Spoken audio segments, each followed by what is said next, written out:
So, hi everyone, welcome to the bonus segment for the Red-Black Party episode of Drafting Archetypes, in which I will answer any questions that my Twitch chat has. So, Twitch chat, take it away. You got anything for me? Crickets. Did I get it all? All right, we got some questions. It was just taking people some time to type. All right.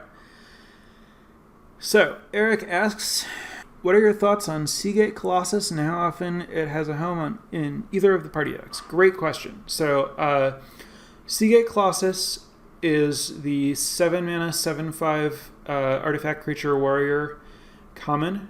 I do like it reasonably well in blue-white party, where you are looking for warriors and a lot of the warriors aren't very good, and you're very good at assembling a lot of types very early, and so you can generally cast it on turn 5. Sometimes on turn 5 it'll cost you 5 mana, sometimes it'll cost you 4 mana, but you can safely think of this as a card that you're going to cast on turn 5 in blue-white party.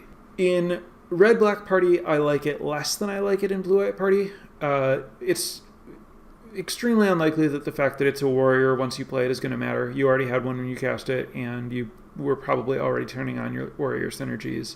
A lot of the red-black cards have cost reduction for party as what their payoff is. Shatterskull Minotaur, Zagre's Thief of Heartbeats. These are uncommons and rares, but your good decks will have some of them. And Seagate Colossus is... Oh, and Thwart the Grave. So Seagate Colossus is competing for that kind of space, and it's also just top end in a really aggressive deck that's not necessarily looking for that kind of top end. So it's I have it kind of in my lowest tier of cards that are worth noting for this archetype. It's playable, but I rarely play it. So it's certainly not a priority for me. It's the kind of thing where, maybe one of them will end up in my pool, and if I decide that I am maybe particularly good at enabling it, or maybe just looking for a finisher type, top end creature. I think it's better to think of this kind of thing as top end creature rather than finisher. I think people get hung up on this idea of having win conditions or whatever, but just if my curve's too low and I want something big to do, it's a playable way to get that, but not a priority. Next question is on the point about tricks versus Vanquish. Does that change if you have the more bug catchers you have? Specifically Subtle Strike versus Vanquish. If it changes in the direction of having a preference for Subtle Strike. Because Subtle Strike offers a 2-size difference in a head-to-head combat, where you get to give your creature +1 and their creature -1, it's really easy to save a bug catcher with Subtle Strike. It's as easy as it is with Inordinate Rage. So your opponent needs a 4-power creature for you to be unable to save your bug catcher, and so many of the creatures that your opponent's going to be trading off with are 3/3s, because there are, 3Xs, because there are a lot of creatures with 3 power at both 3 and 4 mana, where there are relatively few creatures with 4 power at 4 mana, especially, there are the two 4/3 warriors, but neither of them is especially good, so it's rare that that's the creature that you happen to be lined up with.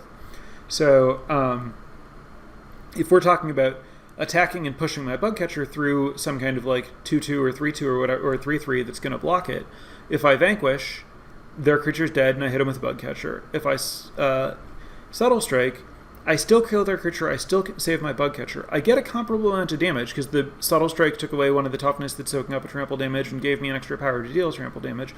And now my bug catcher has 3 toughness and an extra power, and I'm way better off. So yeah, a bug catcher in particular is the card that most makes me want to err toward tricks. If I don't have bug catcher, now I'm more willing to think okay, well maybe I want Vanquish over a trick.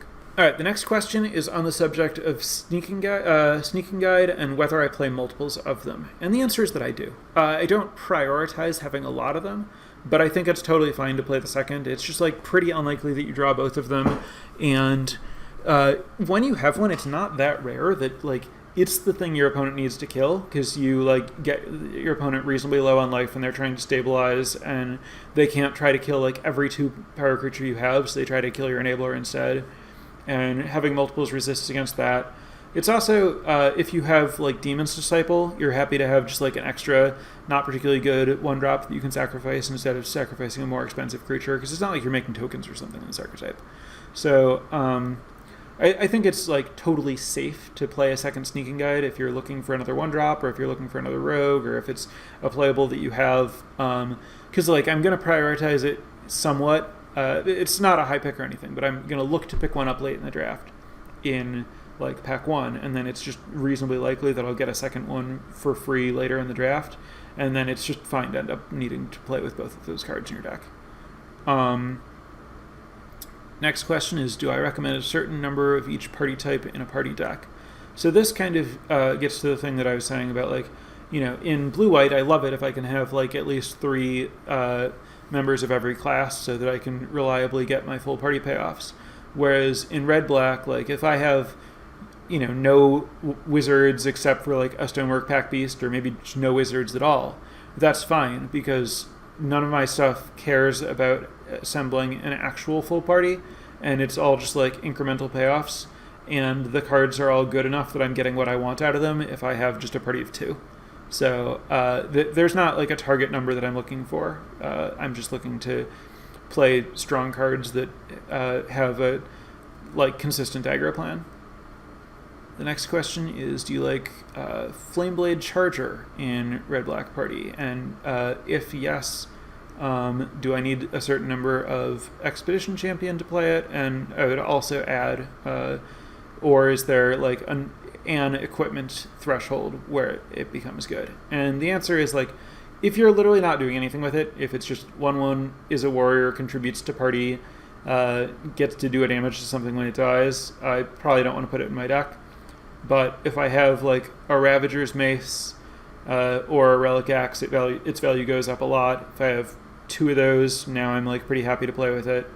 And if I have Subtle Strikes, that's another like nice thing to have with it. Expedition Champions aren't going to like specifically point to that so much as they point to, well, you want to have, you know, enough warriors to turn it on. And if I feel like I'm not sure that it's going to be on very often, then it's like, well, yeah, that'll you know, tip the scales for me to play the Fireblade Charger. So I mean, I have Fireblade Charger as kind of a card that's like, you cut it sometimes, but not all that often. It's usually going to be good enough. There are a lot of 1 toughness creatures in the format. It's not hard to end up in a spot where your opponent like doesn't want to trade with it or something. So it is performed just fine for me. I don't think it's like a card that you should avoid playing. It's not a priority unless I have like a bunch of synergies for it, but it is possible that happens. Next question is, does the number of tricks I already have change the calculus on Vanquish versus a good trick? So the only spot where that would change the calculus is if I am so low on creatures that I don't know that I'm going to be generating combats. And honestly, the way that Red-Black is constructed, especially Red-Black Party, at that point I have bigger problems, right? Like, I'm an aggressive deck that's trying to assemble multiple creatures in play to get paid off for having some kind of like tribal synergies, either multiple warriors or a varied party. And if I've built my deck so that it's just like all removal spells and I'm playing red-black, I'm just going to get buried by blue decks. Like, it's not going to be like close. I'm going to get just straight embarrassed by blue decks or green decks. And I think that because other colors have such strong card advantage in this format, you really do need to be aggressive, or, I mean, you can try to grind with like Thundering Spark Mage, Blood Beckoning type cards, but it's not Poe Battle. Like, I think that Red-Black really wants to be closing. Like, I'm not only aggressive because, you know, there's like a good 2-mana Trampler that tells me that I can win by being aggressive. I'm aggressive because the context in the greater format is that I'm aware of like what the late games look like in blue decks, and I'm aware of like how powerful like the kicker cards are that I just don't really have a lot of access to. So I really am focusing on using my non-creature spells to do damage to my opponent to end the game before I lose to like the other stuff that's out there. And So if I'm in a spot where I want to play Vanquish rather than another trick, because I'm not sure that I can generate combat, I just want to cut some spells and find some more creatures to put in my deck. So that's the, wordy and detailed explanation version of, nah, I don't care about Vanquish. Give me the trick. What are my thoughts on the 4/3 and 3/4 4-drop rogues and warriors available for the archetype? Are they just filler? Yeah, they're just filler. Obviously, the one that can get the one that can get haste is an amount better than the one that can't get haste. It's like not that much bigger, but I am so frustrated by needing to play the strictly worse one that like I definitely care about the difference and try to avoid playing the black one, the black 4/3 warrior instead of the red 4/3 warrior. And it's like this archetype is not playing games that are long enough and not doing enough to enable Nimana, Skitter, whatever it is, the 4/3, the 3/4 that gets an extra power and menace when your opponent has a large graveyard. Like that's like just not a realistic goal for Red Black Party. If you play that, you're playing it as a 3/4 rogue, and it's unlikely at that point in the game, given your strategy, that is a rogue is a better payoff than Spitfire Legak, which is the landfall, the 3/4 for 4 that has landfall do a damage to your opponent. So when I'm looking at this card and I'm saying, well, this is like worse than Spitfire Legak is already a card that I frequently cut from my deck. So all of those like 4-drop, just like here's the body, are solidly in filler. What I want is for my 4-drop stuff to be Thundering Spark Mage and Zagreus and Shatterskull Minotaur when I have party friends, and Empty Space, because I just play another 3-drop, or I play a 2-drop and a trick. I don't want a lot of 4-drops, and the 4-drops that I have, I want them to be really good.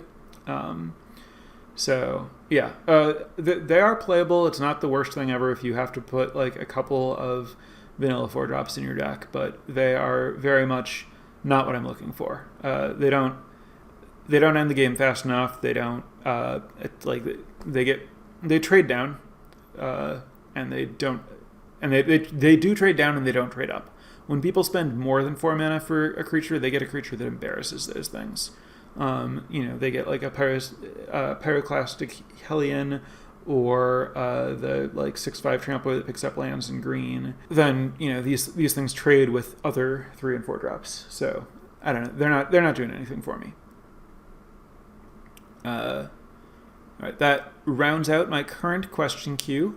Are there any late additions, or if we're satisfied, then we can move on. All right, and by move on, I mean wrap up. So once again, thank you everyone for tuning in, checking out this bonus segment, and thank you especially everyone who hung out in the chat, listened to this live, and was here to ask questions, to cover anything, to clue me in on anything I didn't cover, to make sure that this is the most useful it can be to my audience, which is absolutely my priority. And again, really appreciate any feedback anyone wants to give on any platform. You can send me a direct message on Twitter. You can message me on Discord. You can post in the Drafting Archetypes channel on the Challenging Assumptions Discord. You can tweet at me.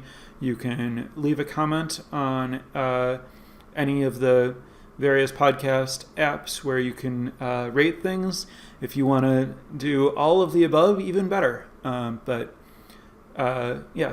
appreciate all of the community engagement. I'm absolutely doing this because I just strongly believed that I had a great way to help people draft, and seeing people tell me that it's helping them in any capacity is just super encouraging, and thank you all so much for that.